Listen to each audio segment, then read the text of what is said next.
복음은 복이 되는 소리, 기쁜 소식이란 뜻이죠. 이 밤에 여러분 혹시 듣고 싶은 기쁜 소식 있습니까? 피곤한데 오늘 금요 철야는 여기서 이만 마치겠습니다. 제가 이렇게 말하고 실제로 여기서 내려간다면 물론 기쁜 사람도 있지만 오늘 정말 기도하고 싶어서 왔는데 그런 분들은 뭐야 놀리나? 힘들게 왔구만. 물론 길면 힘들어요. 길면. 근데 그렇다고 시간만 짧다고 해서 기쁘진 않습니다. 우리가 믿는 복음은 예수를 믿든 믿지 않든 모든 사람에게 상관없이 복이 되는 소식입니다. 그런데 언제부턴가 우리는 복음을 아주 편협하고 종교적인 의미로만 사용하고 있다는 걸 알게 됐습니다. 복음뿐만 아니라 신앙, 믿음, 하나님 나라 이렇게 우리가 자주 사용하는 용어들의 개념을 매우 축소된 의미로만 이렇게 사적이고 영적이고 종교적인 의미로만 받아들입니다. 그러다 보니까 복음이 교회 안에서 우리끼리는 이해하고 우리끼리만 좋아하는 그런 게 되어버린 거 아닐까 싶습니다. 예를 들면요, 금요 철야 때마다 오는 초등학생들, 중학생, 고등학생 이런 학생들이 있어요. 얘네들 참 신앙 좋은 것 같아요. 그죠? 대단한 것 같아요. 신앙 좋다 이런 말 기분 나빠요? 칭찬으로 들으시죠? 네. 근데 저는 이 학생들 잘 몰라요. 얘네들이 학교에서 선생님이 숙제를 내주면 이렇게 점수 좋게 못 받아도 지 힘대로 하는지 아니면 누구 거 베끼는지 인터넷에서 베껴가는지 잘 모릅니다. 팀 과제인데 지 몫은 다 안 하고 그냥 남의 등에 업혀가는 애인지 잘 몰라요. 그리고 이제 밤에 이렇게 공부한다고 책상 앞에 앉았잖아요. 부모님은 공부하겠거니 했지만 밤새도록 이렇게 게임하는지 잘 몰라요. 얘가 이따가 기도 시간에 기도를 하는지 아니면 불이 꺼지자마자 튀어나가서 친구들이랑 놀라고 지금은 참고 있는 건지 잘 몰라요. 근데 어쨌든 신앙이 참 좋아 보여요. 여기 오신 목자님들도 목자를 1년간 섬긴다는 게 되게 힘들거든요. 근데 이분들을 참 신앙 좋으시다 믿고 들어가는 면이 있습니다. 근데 사실은 저분이 회사에서도 목자로 인정받는 것처럼 회사에서도 업무적으로 동료들한테 인정받는 사람인지 아닌지, 또 이렇게 저분이 교회에서는 되게 나이스하고 친절하신데 집에 가서 가족들한테도 그러시는지 잘 몰라요. 그런데도 저분이 목자를 하고 이 금요철에 참석했다 이런 이유로 우리는 저분의 신앙이 기본적으로는 좋다 생각하고 본인도 그걸 기분 나쁘게 듣지는 않습니다. 뭔 말이냐?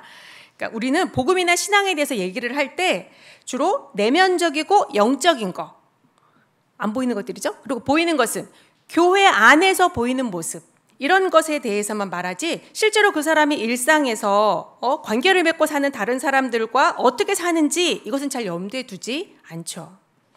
그러니까 여기서는 신앙 좋은 사람, 괜찮은 사람인데 여길 나가면 안 좋은 사람일 수도 있다는 거예요. 그게 지금 교회를 바라보는 세상의 시선이기도 하죠. 물론 세상 속에서 교회 명예가 추락한 이유가 이거 한 가지만은 아니겠지만 복음을 이렇게 사적으로 영적으로만 알고 적용하면 나도 모르는 사이에 바리새인들처럼 율법주의자가 되거나 또 겉과 속이 다른 이런 이중적인 기독교인들을 양산해내게 됩니다. 당연히 복음은 더 이상 모든 이의 복음이 아닐 것입니다. 자, 예수 믿으면 구원받는다. 죄 용서받고 영원한 죽음에서 생명으로 옮겨간다. 하나님의 자녀가 되었다.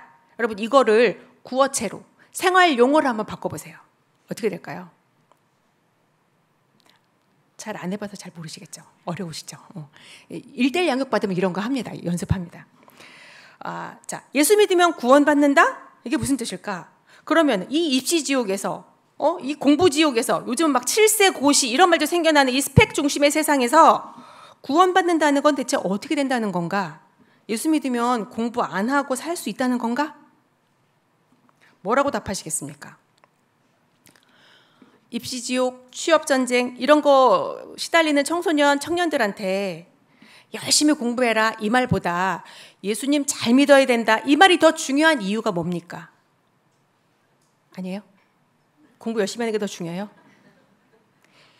여러분이 여기에 대한 답을 구어체로 생활용어로 말할 수 없다면 우리는 복음을 영적인 의미로만 종교적으로만 알고 있을 확률이 매우 높습니다. 예수 믿으면 입시, 취업, 삶에서 일어나는 여러 가지 어려운 문제 프리패스 됩니까? 공부 안 하면 떨어져요. 그리고 취업 안 되면 결혼하기 힘듭니다. 물론 그 이후의 삶도 쉽지 않습니다. 근데 예수 믿고 구원받았다는 건요, 그런 거 실패했다 쳐도 내 인생은 끝나지 않았다. 하나님은 나를 향한 정말 풍성한 계획을 갖고 계신데, 정말 엄청나게 풍성한 계획을 갖고 계신데 시험에 떨어진 건 그 중에 하나일 뿐이에요. 그래서 다시 시작하면 된다. 이걸 진짜로 믿는 겁니다. 그래서 예수 믿고 구원받은 사람의 가장 두드러진 특징이 뭔지 아세요? 회복 탄력성이 좋아요. 그래서 여러분 자녀가 시험 망치고 와서 막 울고 막 이러다가도 한숨 자고 일어나면 잘 먹고 잘 자고 막 깔깔거리고 TV 보고 웃고 이러죠? 그거는 구원의 확신이 있는 애라서 그럴 거예요. 여러분, 구원은요 굉장히 사실적이고 실제적인 말입니다. 굉장히 사실적이에요. 끔찍하게 괴롭힘 당하다가 거기서 노연하는 거, 안 하고 싶은데 자꾸 반복하게 되는 그 죄, 그거 더 이상 안 짓는 거, 싫어하는 일 안 하고 싫어하는 사람 안 보게 되는 거, 막 빚쟁이의 전화 독촉 이거 더 이상 안 받는 거, 불편하고 숨막히는 부부관계가 해결되는 거, 병이 낫는 거, 다 실제적인 일들이잖아요. 근데 이런 것들이 근원적으로 해결되려면 어떻게 해야 될까요? 예수님만 의지하면 돼요. 아니, 그렇게 말하지 말고 현실적으로, 정말 사실적으로 생각해 보세요. 힘든 사람이 사라지고, 큰 돈이 갑자기 생겨나고, 내 능력으로 못하는 일 누가 대신해주고, 내 이름 대신 써주고, 이런 거. 그러면 구원될까요? 병이 나으면 다시 안 아파요? 나 괴롭히던 놈 없어지면 아우 좋아. 근데 그보다 더한 놈, 힘든 놈 나타나요. 돈은 써도 계속 필요하고요. 누가 내 거 힘든 거 대신해 주는 것도 한두 번이지 결국은 내가 살아야 할 내 인생의 몫이 있습니다. 죄는 더 사실적이에요. 죄 안 져야지, 이거 안 해야지 하면 할수록 더 자꾸 생각나요. 안 없어져요. 그러니까 이런 현실적이고 실제적인 질문들을 해야 한다고요. 자꾸 고민을 하고 또 하고 고민을 계속해야 된다고요. 그리고 그 고민 끝에 결국 우리가 무엇에 도달하느냐? 아, 나는 이거 하나도 해결 못하는구나. 누구도 이런 거 해결 못하는구나. 모든 인생에는 결국 해결책이 없구나. 이 끝없는 고민과 죄에서 탈출하려면 우리에게는 정말 예수님이 필요하구나. 예수님만이 답이구나. 이 말이 그냥 이렇게 명제처럼 있는 게 아니라 실제로 와, 예수님 말고는 답이 없구나. 이런 실제적인 결론에 도달해야 되는 겁니다. 하나님은 영이십니다. 그러나 우리의 육적인 삶에 대해서 지극히 관심이 많으시고 굉장히 실제적인 분이세요. 그래서 성경에 돈 얘기가 그렇게 많은 거예요. 돈 얘기 많이 하는데도 여러분 내가 돈 얘기 많은 거 모르셨죠? 그 성경을 안 읽었거나 아니면은 내가 듣고 싶은 돈 버는 얘기가 아니라서 그럴 거예요. 성경은 굉장히 실제적이고 세속적인 것을 많이 다루십니다. 종교적인 말로 얼버무리고 막 영적인 의미로 뭉뚱그려서 넘어가지 않으세요. 가장 종교적인 제사 얘기를 한번 해볼게요. 하나님 얼마나 실제적인지 한번 생각해 보세요. 자, 레위기에 보면 제사 종류가 나오죠. 5가지 제사 종류가 나와요. 번제, 소제, 화목제, 속죄제, 속건제 이런 거 나온단 말이에요. 이 중에 뭐가 제일 중요할까요? 뭐 다 중요한 의미들이 있는데 말 그대로 속죄제, 죄를 용서해 주시는 제사니까 이거 중요할 것 같아요. 자, 그러면은 레위기 4장에 가면 속죄제 제물 얘기가 나와요. 제물로 뭘 드리느냐? 족장들은 숫송아지, 순염소, 암염소, 그리고 뭐 이제 암컷 어린 양. 근데 거기에 미치지 못하면, 그러니까 미치지 못한다는 거는 돈이 없다는 얘기예요. 그런 재물을 살 돈이 없으면 산비둘기나 집비둘기 새끼 2마리 점점 작아지잖아요. 근데 비둘기 새끼 2마리도 살 돈이 없으면, 그럴 만큼의 극빈자면 어떻게 하냐? 레위기 5장 11절에 이렇게 말씀하세요. 같이 읽어볼게요. 시작. 만일 그의 손이 산비둘기 2마리나 집비둘기 2마리에도 미치지 못하면 그의 범죄로 말미암아 고운 가루 10분의 1 에바를 예물로 가져다가 속죄 제물로 드리되 이는 속죄제인즉 그 위에 기름을 붓지 말며 위향을 놓지 말고. 너 가난하냐? 그럼 가루로 해. 속죄제인데요. 우린 히브리서 9장에 그 말씀 나오잖아요. 피 흘림이 없은즉 사하심도 없느니라. 이 말 때문에 희생이 필요하다고 생각하잖아요. 그죠? 여기서 피 흘림이 없으면 사하심도 없다 그러니까 막 힘들어도 정성껏 막 이렇게 내 희생하고 막 헌금하고 이러는 거겠어요? 내 희생, 내 피가 뭐 그렇게 효험이 있다고. 그거 내 거 말하는 거 아니고 예수님의 피 흘림을 의미하는 거예요. 어쨌든 죄 용서가 중요한 거라면, 속죄제가 그렇게 중요한 거라면 그렇게 정 가난해서 피 흘리는 제물을 못 바치겠거든 가루로 해. 근데 그 가루에 네 코피라도 섞어라. 이렇게 하시지 않았단 말이에요. 너 너무 가난하냐? 그럼 그냥 제물 살 돈 없으면 가루로 해. 가루. 제물 바치는 것의 기준이 뭡니까? 철저하게 제사 드리는 사람의 형편이에요. 형편.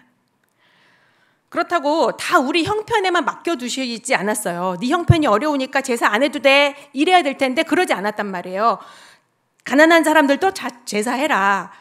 죄 용서받는 거 중요하니까. 근데 제물은 형편껏 해라. 헌금 중요해요. 그러니까 꼭 해라. 얼마를 해야 돼요? 형편껏 해라. 빚내서 하지 말고. 가난한 사람에게는 이게 복음 아니겠어요? 네 죄를 다 용서해 주마. 이것도 복음이지만 속죄제물 드릴 형편이 안 되는 사람한테 죄 사해 준다는 게 뭐가 복음이에요? 뭐가 기뻐요? 그런데 가로로 해라. 형편껏 해라.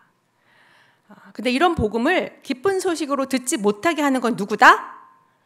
종교적인 사람들이었다. 한국교회 역사에 부끄러운 일면들이 있다는 걸 아실 겁니다.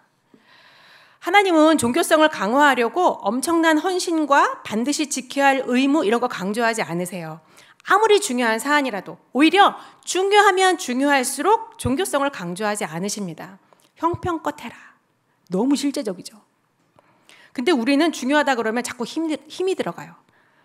그래서 신이라는 단어가 갖는 종교성보다 더 막 종교적이 되어갑니다.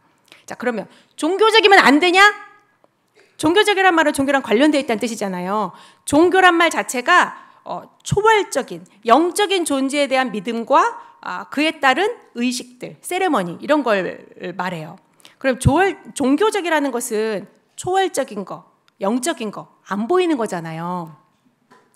그러니까 지금 여기를 넘어선단 말이에요. 그러니까 현실과 동떨어질 수 있어요. 근데 여러분 복음이 지금 여기를 떠나서 내세, 영적이고 내면적인 이런 것만 얘기하나요? 성경은 실제적이라니까요. 예수님이 바리새인들을 꾸짖으신 이유가 뭡니까?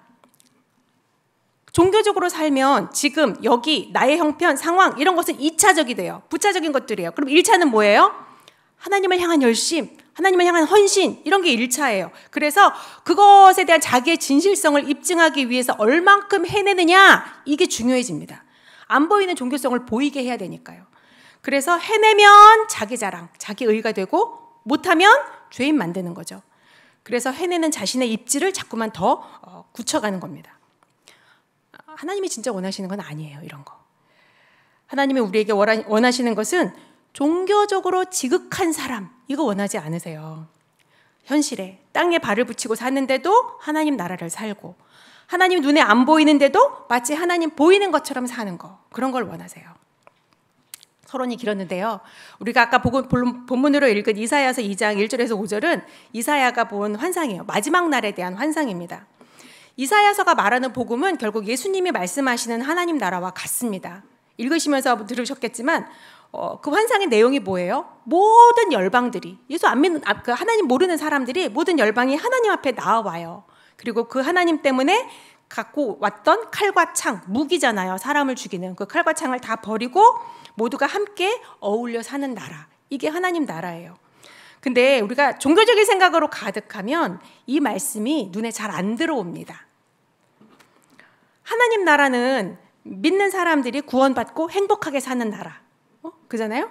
그래서 내가 그것 때문에 그동안 나는 믿느라고 되게 고생했거든요. 그래서 안 믿는 저 죄인들은 내가 그렇게 전도해도 안 믿더니 지옥불에 떨어지는 걸 왜 몰라. 그러니까 신사적으로 말할 때 넥타이 메고 말할 때 이렇게 하나님 앞으로 와야지. 앰뷸런스 타고 오지 말고 막 이렇게 말해야 우리가 귀에 잘 들려요. 은혜도 받는단 말이에요. 자, 이사야서는 심판과 미래에 대한 비전 이게 계속 번갈아 가면서 나오는데 이 2장 우리가 읽은 부분은 비전에 관한 부분이에요. 그러니까 열방에 대해서 심판하실 거다. 그리고 우리는 하나님 안전하게 회복시키시고 구원해 주실 거다. 이렇게 해야 은혜를 받는데 제가 지금부터 할 말은 그게 아니라는 말을 하려고 그렇다는 거예요. 그러니까 여러분 귀에 잘 안 들릴까 봐 조금 주눅이 들어요. 좀 잘 들어보세요. 자, 2절을 보시면 2절에 그렇게 말일에 여호와의 전에 산이 모든 산 꼭대기에 굳게 설 것이요. 마치 지각 변동처럼 막 움직이더니 산들이 움직이더니 시온산이 우뚝 솟아오르고 그러고 나서 온 천지 열방이 그 시온산으로 몰려오더라. 근데 열방이 몰려오는 까닭이 뭘까? 왜 몰려올까? 3절에 보면 많은 백성이 가며 이르기를 오라 우리가 여호와의 산에 오르며 야곱의 하나님의 전에 이르자.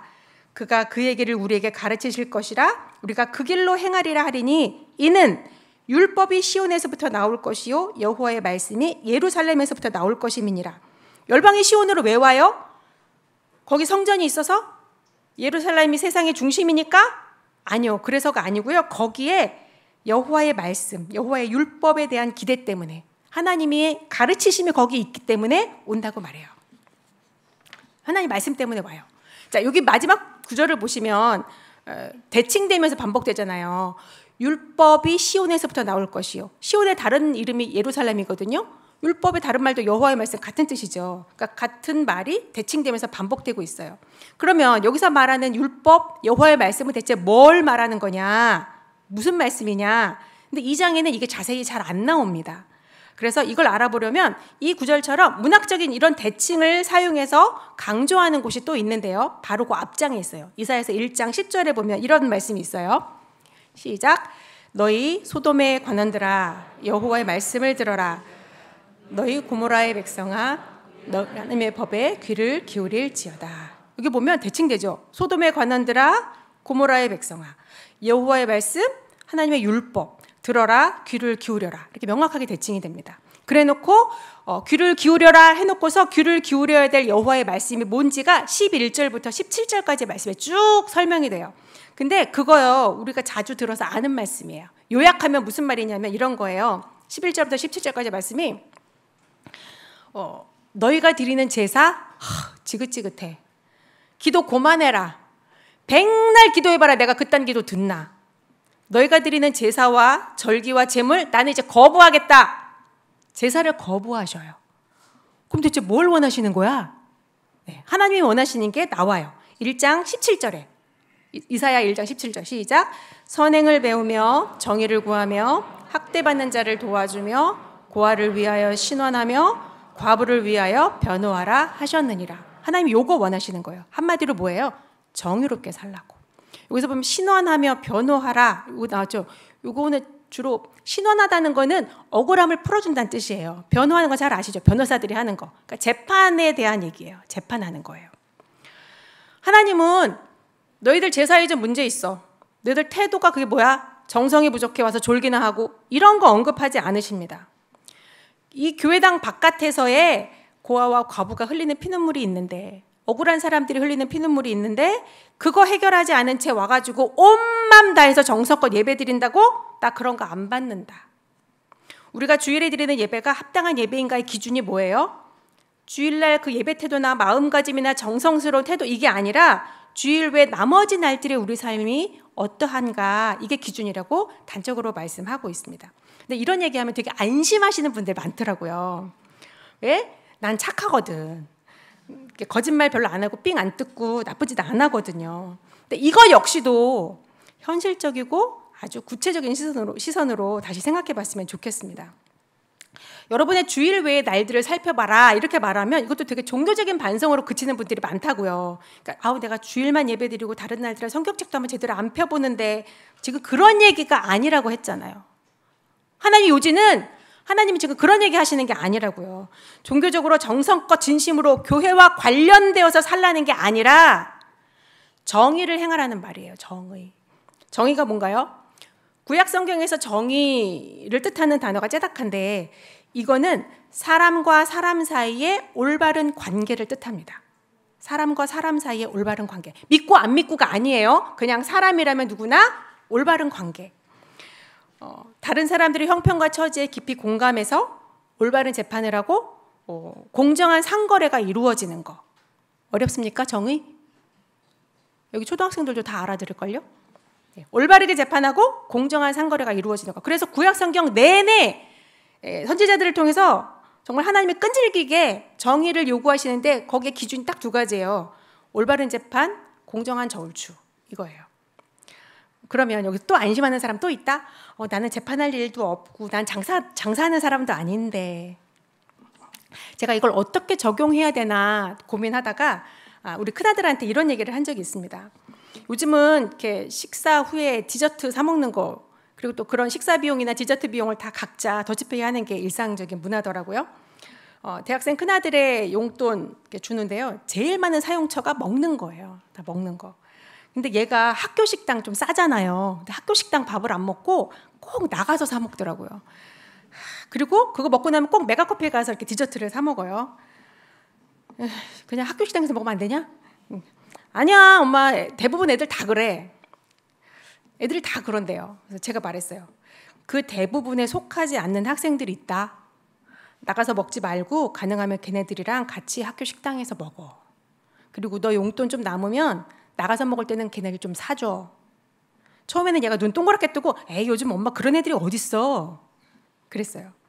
이제 그러고 나서 얘가 다음 주에 와가지고 그러는 거예요. 엄마가 하는 말 듣고 그런 눈으로 보니까 그런 애가 보이더라. 얘기하는 거예요. 여러분 여기서 정의는 뭐겠어요? 내가 사주는 거요? 아이 가끔은 사줄 수 있지만 어떻게 맨날 사줘요. 나도 용돈 받아 쓰는 처지에. 맛없어도 밖에 나가서 맛있는 거 먹고 싶어도 그냥 학교 식당에서 같이 먹어주는 거.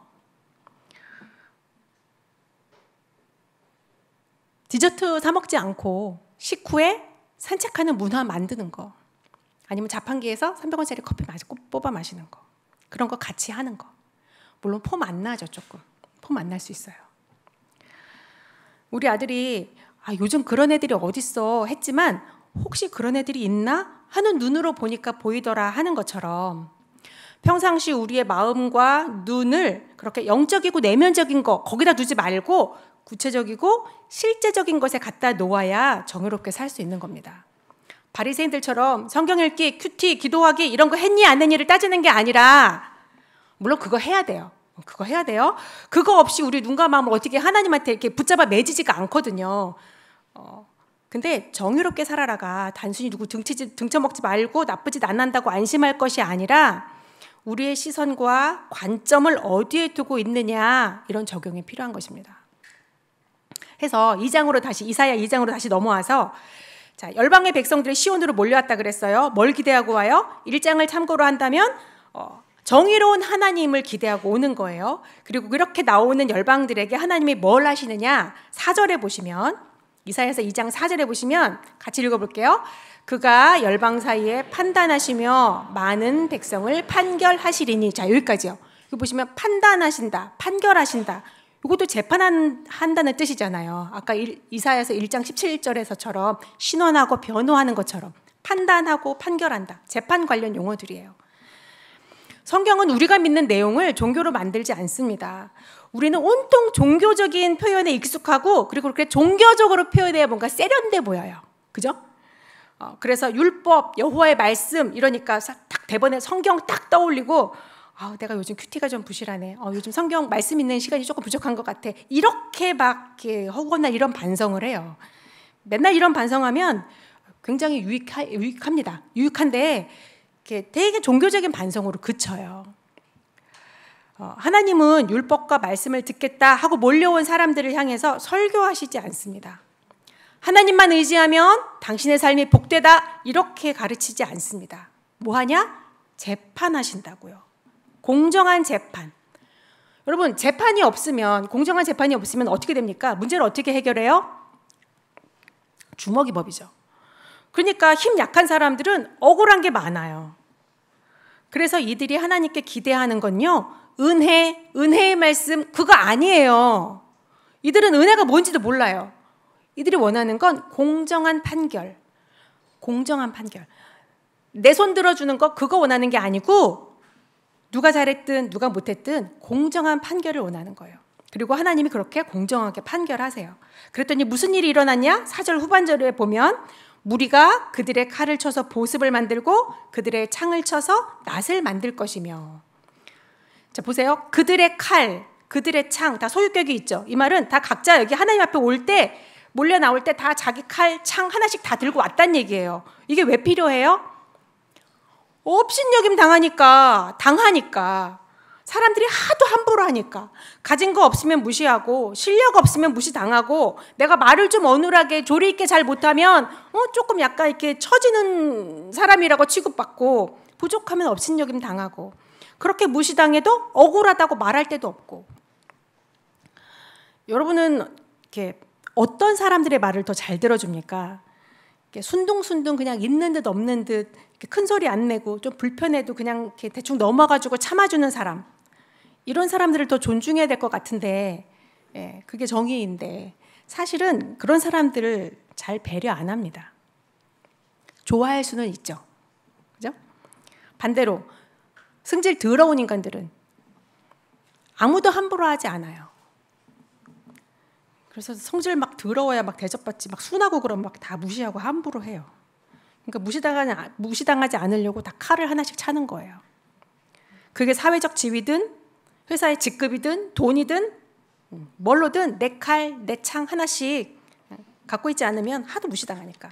근데 여기서 하나님이 아까 뭘 한다 그랬어요? 올바른 판결, 올바른 재판을 하신다고 했잖아요. 그 정의로운 재판장이신 하나님이 고아와 과부, 약한 자들의 억울함을 들어주시고 변론해 주시잖아요. 재판하시죠? 그래서 몰려왔던 열방들이 그 판결을 들어보니 내가 갖고 있는 칼이나 창 이제 더 이상 필요 없겠네. 그럼 이거 뭐 하지? 농기구 만들자. 이 나라와 저 나라가 다시는 칼을 들고 서로 치지 아니하며 다시는 전쟁을 연습하지 아니하리라. 이게 가능해지는 겁니다.